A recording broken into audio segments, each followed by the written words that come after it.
Selama beberapa dasawarsa terakhir, Indonesia ekonominya memang tumbuh. Tapi apakah pertumbuhan itu sudah merata, sudah dirasakan oleh seluruh rakyat Indonesia secara adil? Pancasila adalah pedoman untuk mengatur kehidupan berbangsa, kehidupan bermasyarakat, kehidupan bernegara, termasuk bagaimana kita membangun sistem ekonomi nasional kita. Salah satu tantangan besar bangsa Indonesia hari ini adalah memastikan bahwa pembangunan ekonomi kita benar-benar berjalan sesuai dengan nilai-nilai Pancasila. Marilah kita selalu jujur kepada diri kita sendiri.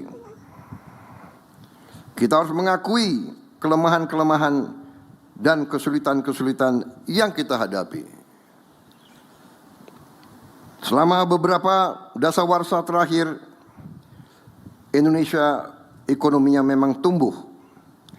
Tapi apakah pertumbuhan itu sudah merata, sudah dirasakan oleh seluruh rakyat Indonesia secara adil? Marilah kita jujur melihat kenyataan yang kita hadapi sekarang. Kita memiliki sumber daya alam yang luar biasa. Kita sudah mengerti kekayaan kita luar biasa. Kita adalah salah satu produsen terbesar komoditas-komoditas penting yang dibutuhkan dunia modern, yang dibutuhkan oleh teknologi tinggi. Kita salah satu produsen terbesar mineral-mineral penting, tembaga, timah, emas, logam tanah jarang. Kita produsen kelapa sawit, batu bara, nikel, komoditas pertanian lainnya yang sangat penting. Dan sekarang kita sudah swasembada pangan,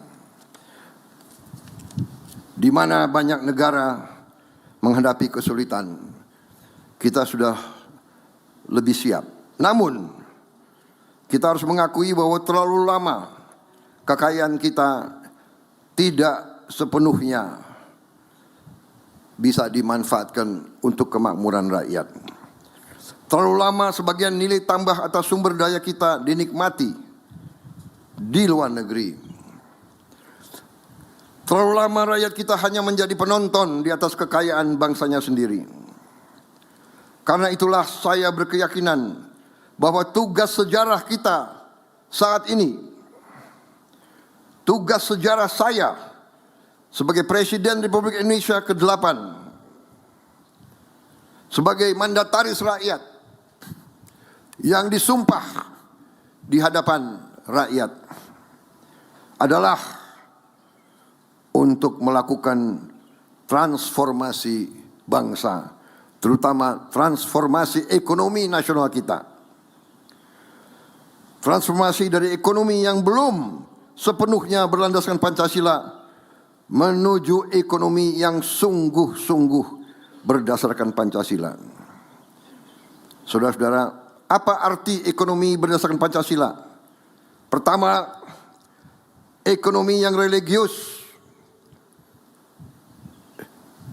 ekonomi yang berkemanusiaan, dan ekonomi yang memperkuat persatuan nasional.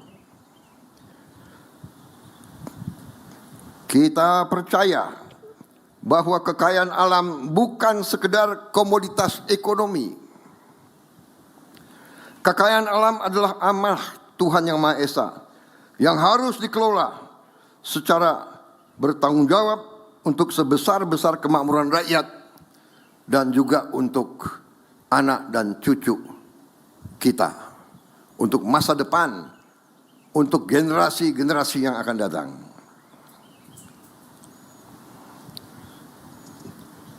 Pembangunan ekonomi tidak boleh hanya menghasilkan angka-angka statistik. Pembangunan ekonomi harus menghasilkan kehidupan yang lebih baik bagi seluruh rakyat Indonesia. Anak-anak kita, anak-anak saudara-saudara yang paling lemah, paling miskin, paling tidak berdaya, harus memperoleh gizi yang cukup. Petani kita harus memperoleh pupuk yang tepat waktu dan harga yang benar. Nelayan kita harus memperoleh akses pasar yang adil dan harus dibantu dan harus diberdayakan. Para nelayan kita adalah produsen protein yang sangat penting agar rakyat kita bisa jadi rakyat yang kuat. Pekerja-pekerja kita harus memperoleh kesempatan penghidupan dan penghasilan yang layak. Nasib pekerja kita harus dilindungi, harus dibantu. Ketiga, ekonomi kita harus berpihak kepada kepentingan nasional dan kepentingan rakyat. Ekonomi kita tidak boleh hanya menguntungkan segelintir orang saja. Sudah terlalu lama harga berbagai kekayaan alam kita ditentukan oleh pihak lain, ditentukan di negara lain. Sudah terlalu lama sebagian keuntungan dari sumber daya alam mengalir ke luar negeri dan tidak tinggal di ibu pertiwi. Karena itu, pemerintah menentukan ekspor sumber daya alam satu pintu. Kita juga harus melakukan investasi besar di bidang industrialisasi berdasarkan hilirisasi. Kita harus memperkuat pengelolaan devisa hasil ekspor dan memastikan bahwa kekayaan Indonesia memberi manfaat sebesar-besarnya kepada seluruh rakyat Indonesia.